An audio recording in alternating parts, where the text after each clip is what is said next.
Om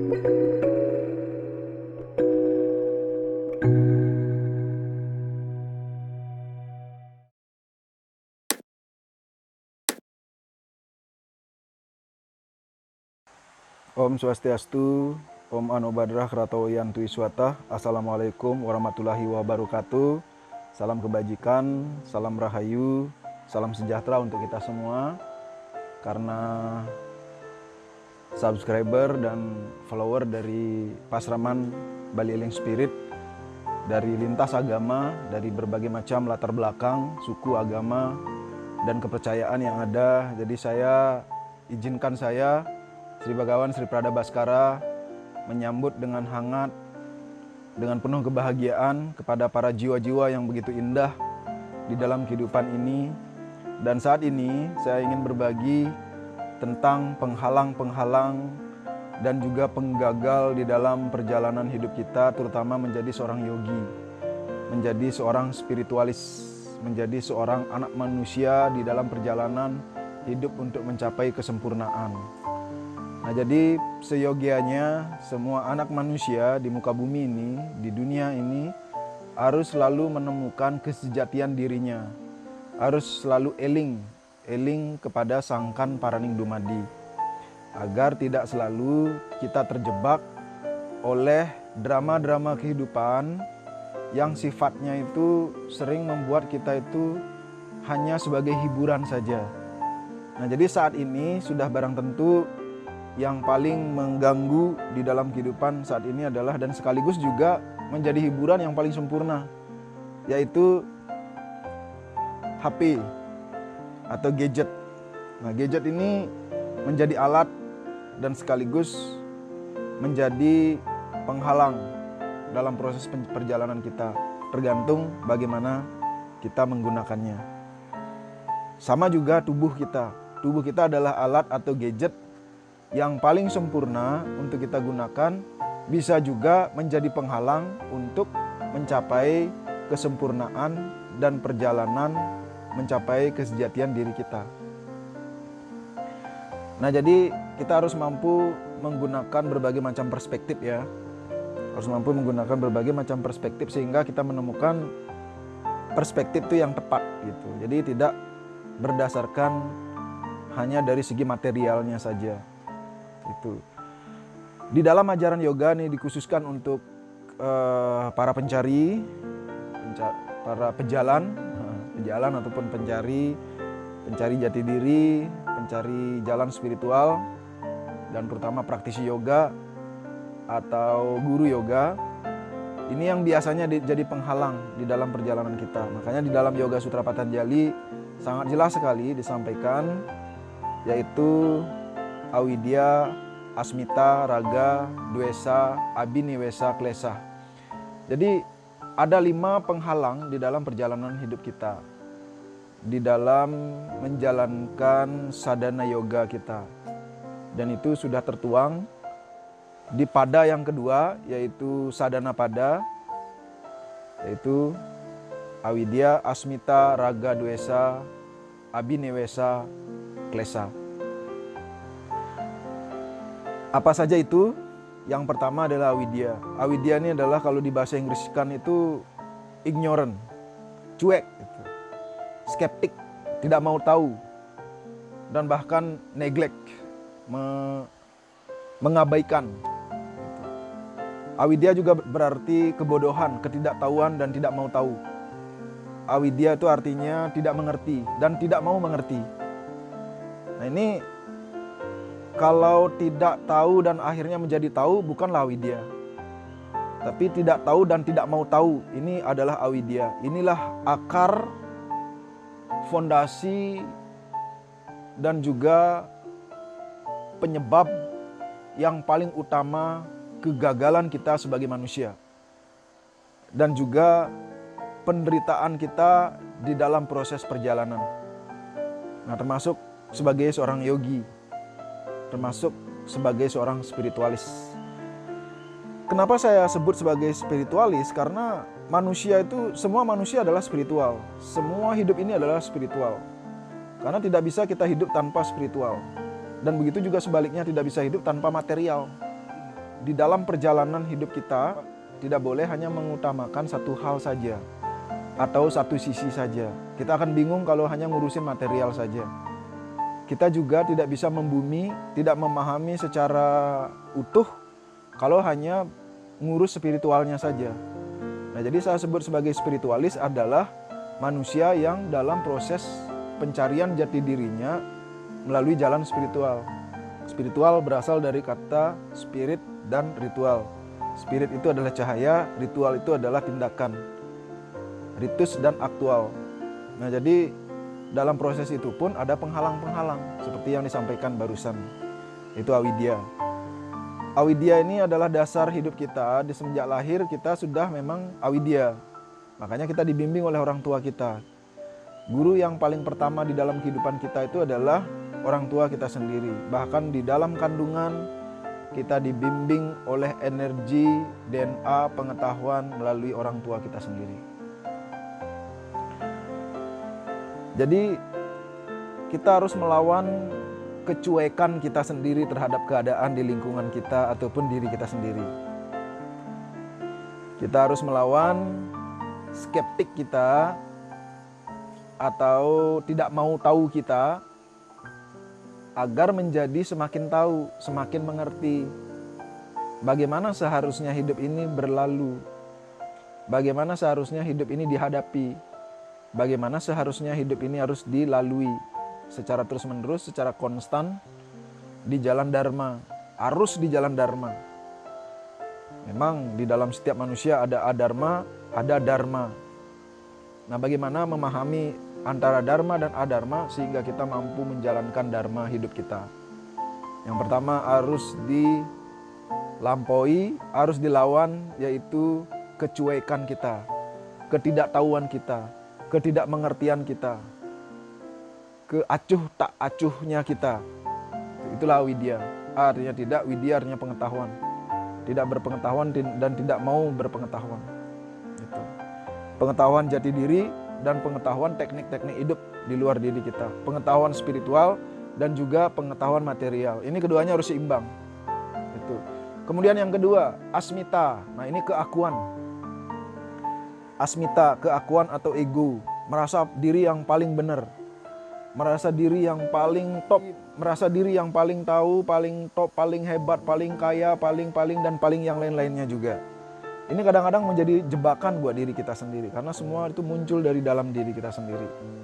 Nah, makanya ada satu cerita, seseorang yang datang kepada saya curhat mengatakan bahwa dia banyak membantu orang-orang yang kesulitan. Dia membantu orang yang sedang melakukan upacara di sebuah keluarga. Jadi dia memfasilitasi semuanya.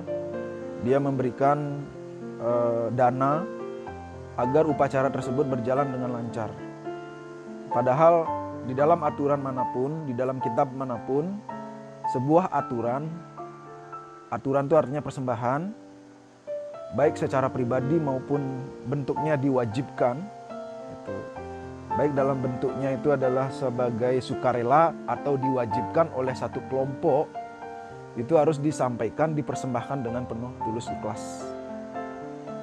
Nah, ketika itu disampaikan dengan secara tulus ikhlas dan kemudian sebetulnya secara kewajiban, bukanlah kewajiban dia secara individu.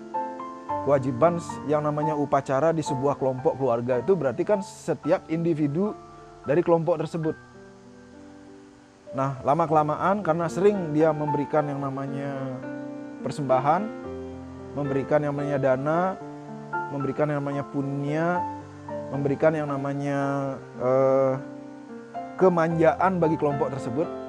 Karena si individu ini merasa dirinya kaya, mampu, sukses, dan memiliki hati yang sangat bersih, sangat lembut, tapi pada akhirnya mengalami kebingungan karena tidak memahami arti hidup ini yang sesungguhnya. Nah, jadi kembali soal cerita yang tadi, ketika dia berulang-ulang bahkan membiayai hidup sebuah keluarga, dan lama-kelamaan keluarga tersebut menjadi semakin manja. Keluarga tersebut menjadi berketergantungan terhadap salah satu keluarga yang sukses ini. Nah, satu ketika kena COVID, bisnisnya, usahanya jatuh. Nah, akhirnya keluarga yang dibantu ini karena sudah terlanjur menjadi manja, sudah terlanjur menjadi lemah, sudah terlanjur berketergantungan terhadap individu yang selalu memberikan punya, yang selalu memberikan kehidupan dan memanjakan satu kelompok ini, semakin tidak ingat sama yang sebetulnya sudah membantu jauh sebelumnya. Nah, jadi keluarganya tidak ingat, ini sudah jatuh, membantu juga nggak bisa, dan akhirnya orang ini datang kepada saya bahwa satupun keluarganya tidak pernah berterima kasih dan ingat apa yang telah dilakukan oleh si individu tersebut. Akhirnya saya sampaikan, cara membantunya salah,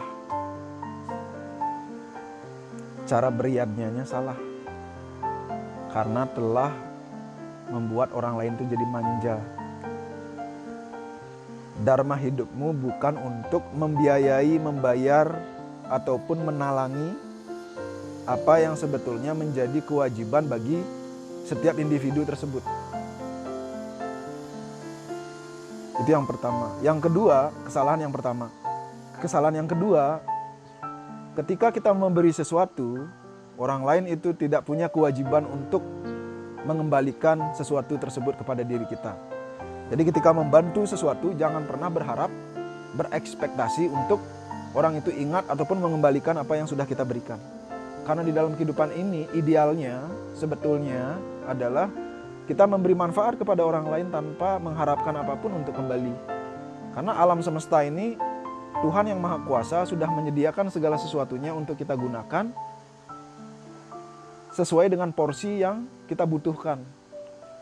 Nah, jadi asmita ini melekat di dalam diri individu yang saya ceritakan tadi, sehingga dia merasa sangat berjasa di dalam keluarga tersebut, di dalam keluarga besarnya. Dia merasa sangat hebat di dalam keluarga tersebut. Dia merasa dialah yang membawakan satu cahaya terang, bahwa keluarga tersebut bisa menjalankan yang namanya upacaranya, upakaranya, yadnyanya. Namun ia lupa bahwa ada satu hukum yang lebih tinggi yang harus ia pegang, yang harus ia yakini, bahwa di dalam hidup ini harus membangun kemandirian. Di dalam hidup ini harus mampu melepaskan keegoan kita, melepaskan keakuan kita. Karena ego itu sifatnya seperti anjing. Anjing bukan berarti kasar ya. Anjing artinya hewan peliharaan bagi Anda atau siapapun yang suka memelihara anjing. Sifatnya anjing adalah untuk melindungi bosnya, melindungi majikannya. Jadi kita perlu yang namanya memiliki anjing untuk menjaga kita. Kita perlu yang namanya memiliki ego, keakuan, tapi harus dididik. Dididik dengan kebijaksanaan, dididik dengan pengetahuan, dididik dengan keterampilan, dididik dengan kebijaksanaan, sehingga si ego ini atau si anjing ini paham bahwa kapan harus bosnya dilindungi, kapan harus santai-santai saja, kapan harus tenang untuk menghadapi segala gejolak kehidupan. Kemudian yang ketiga adalah raga. Raga atau ragaha. Raga ini sifatnya material, sifatnya itu keterikatan. Raga ya jelas fisik tubuh kita. Tapi di sini tidak sebatas tubuh kita, karena tubuh kitalah yang menjadikan segala sesuatu keterikatan terhadap anak-anak kita, keterikatan terhadap pasangan kita, keterikatan dan ketergantungan terhadap orang tua kita, keterikatan atau ketergantungan terhadap komunitas kita. Adat istiadat budaya juga bisa mengikat kita untuk mencapai pembebasan. Nah, jadi di sini kita harus mampu dengan perspektif yang tepat, dengan porsi yang tepat. Adat istiadat ini harus dijalankan sebaik mungkin untuk mengembalikan, untuk memelihara bagaimana warisan yang telah dititipkan sehingga kita itu mampu menjaganya. Tapi bukan mengungkung kita sehingga kita itu terjebak dalam perjalanan hidup kita sehingga kita tidak mampu mencapai pembebasan. Gitu. Karena di dalam hidup ini kita mungkin punya umur 70 sampai 80 tahun. Kalau misalnya kita semakin terikat, semakin attachment, semakin berketergantungan terhadap apa yang kita miliki, baik keluarga, komunitas, ataupun kepemilikan diri kita, maka kita akan mengalami penderitaan yang sangat kuat sekali. Artikan dengan cara yang tepat, baik tubuh kita secara material, pasangan kita, orang tua kita, anak-anak kita, kerabat kita, komunitas kita, bahkan adat istiadat budaya, jangan sampai mengikat kita untuk melangkah mencapai kesempurnaan. Kita tidak akan bisa mengubah adat budaya tradisi di dalam kehidupan ini, karena ia ada berdasarkan komunitas yang begitu besar. Tapi kita harus mengubah diri kita sendiri untuk melahirkan budaya-budaya, tradisi-tradisi, kebiasaan-kebiasaan yang kaya dan luhur. Nah, jadi ini sebagai ikatan juga yang disebut dengan raga. Jadi agama juga bisa mengikat. Agama diturunkan itu adalah sebuah aturan-aturan yang sifatnya kolektif, yang sifatnya adalah untuk orang banyak, sehingga orang banyak ini mampu terarah untuk mencapai spiritualitas di dalam dirinya, untuk mampu kembali pada sang kan paranindumadi, sang diri sejati. Nah, ini mungkin sebagian orang akan sangat sensitif mendengarkan pemaparan saya, tapi begitulah kenyataannya, dan kebenaran itu sangat menyakitkan terkadang, dan spiritualitas itu kadang-kadang memang sifatnya itu sangat pribadi, jadi tidak bisa berlaku bagi orang-orang tertentu karena level pemahaman setiap orang itu berbeda. Dan yang paling utama di dalam memahami tentang raga atau keterikatan ini adalah berada di level mana diri kita saat ini. Saya pun sampai di sini dan berani menyampaikan semuanya ini karena saya dulu pernah juga terikat oleh instruksi perlindungan dari orang tua saya sendiri.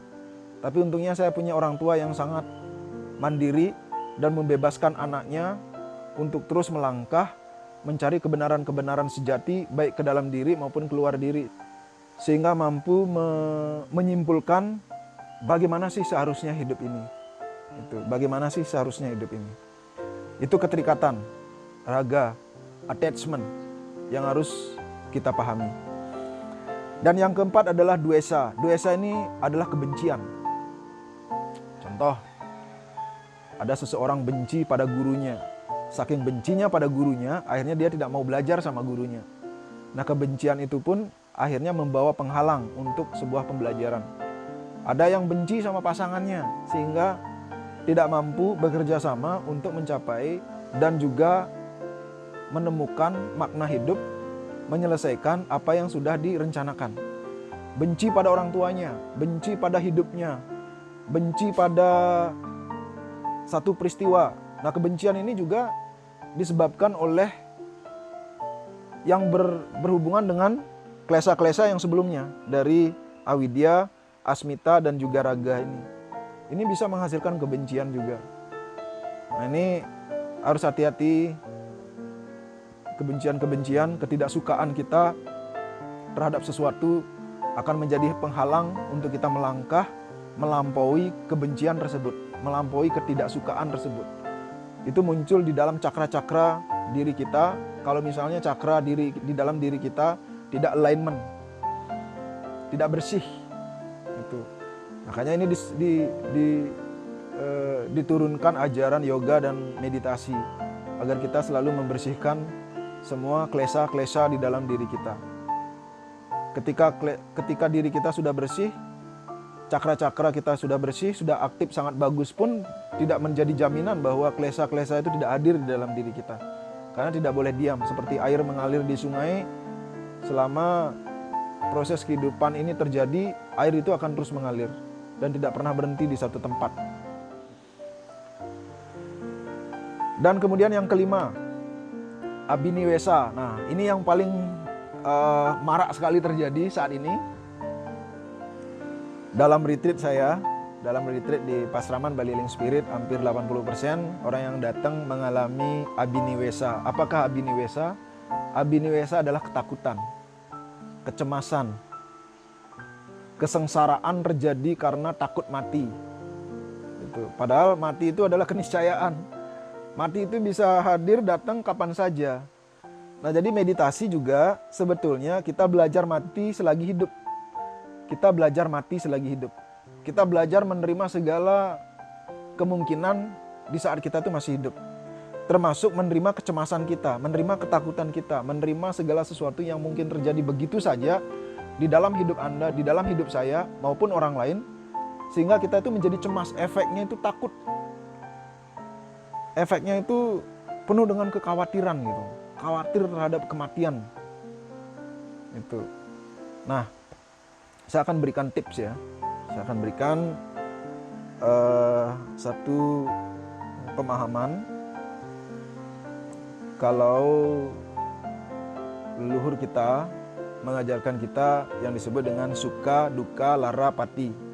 Suka, kebahagiaan atau kesenangan secara duniawi. Duka adalah penderitaan secara duniawi juga. Lara adalah penderitaan dan penyakit yang terjadi secara duniawi juga. Suka, duka, lara. Kemudian pati. Pati ini adalah mati. Ini sudah keniscayaan. Nah, melalui yoga dan meditasi lah kita akan memahami bahwa siklus hidup ini akan mengalami kematian. Bahkan setiap hari di dalam tubuh kita itu terjadi kematian. Sel-sel di dalam tubuh kita sendiri. Setelah ada sel-sel sekian ratus ribu mati setiap hari, juga ada sel yang hidup yang tumbuh kembali.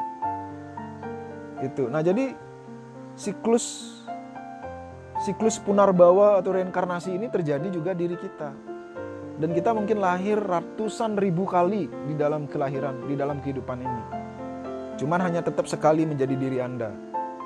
Siapapun Anda, siapapun nama Anda saat ini yang diberi oleh orang tua Anda, ataupun mungkin mengganti nama, itu hanyalah ada satu diri Anda saat ini. Baik 7 miliar manusia yang pernah ada di kehidupan yang sebelumnya, 7 miliar manusia yang ada sekarang, dan 7 miliar manusia yang akan ada di masa mendatang nanti. Dan terus seterusnya. Tidak akan pernah ada manusia yang sama seperti Anda. Itulah keesaan Tuhan yang Maha Kuasa dalam Saguna Brahman, dalam sifat sagunanya, dalam sifat nyatanya mengejawantah menjadi diri Anda sendiri. Nah, jadi tidak perlu khawatir, tidak perlu takut, tidak perlu tidak percaya diri menghadapi hidup ini. Bahkan tidak perlu takut akan kematian. Melalui yoga meditasi kita memahami kematian itu terjadi setiap hari. Dalam yoga dan meditasi kita memahami kematian adalah satu proses yang begitu sakral, dan bagaimana melatih diri untuk menghadapi kematian itu dengan penuh kebahagiaan, sukacita, dan pembebasan. Bahkan kematian itu adalah celebration bagi kita sendiri. Gitu.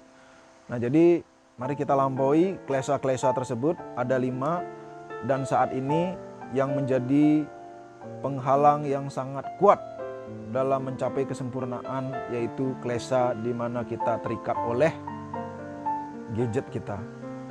Nah, coba perhatikan dalam 24 jam berapa jam Anda berhadapan dan menggunakan gadget sosial media yang sebetulnya tidak membawa diri Anda pada kesuksesan menuju apa yang sudah Anda rencanakan untuk mencapai impian Anda.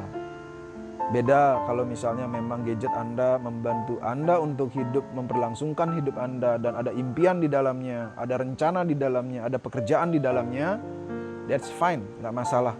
Tapi ketika gadget Anda mengganggu meditasi Anda, mengganggu yoga Anda, mengganggu pekerjaan Anda, mengganggu relationship Anda, mengganggu interaksi Anda dengan dunia luar, itu artinya Anda sudah mengalami klesa. Apabila ada pertanyaan, boleh silakan komen. Pasraman Bali Healing Spirit tempatnya di Banjar Umadawa, atau Bali bilangnya Banjar Umedawa. Itu Banjar Umedawa, Pejeng Kangin, Tampak Siring. Untuk konsultasi boleh di WA, admin untuk membuat janji bisa bertemu dengan saya. dan kita bisa berdiskusi tentang spiritualitas, tentang yoga, tentang hidup, tentang penyakit, tentang meditasi. Itu dari saya. Kalau ada kata-kata yang kurang berkenan, saya mohon maaf. Itu hanyalah kelemahan saya, itu hanyalah kekurangan saya yang harus terus belajar dan tidak pernah luput dari kesalahan. Matur suksema, Om Santi, Santi, Santi Om.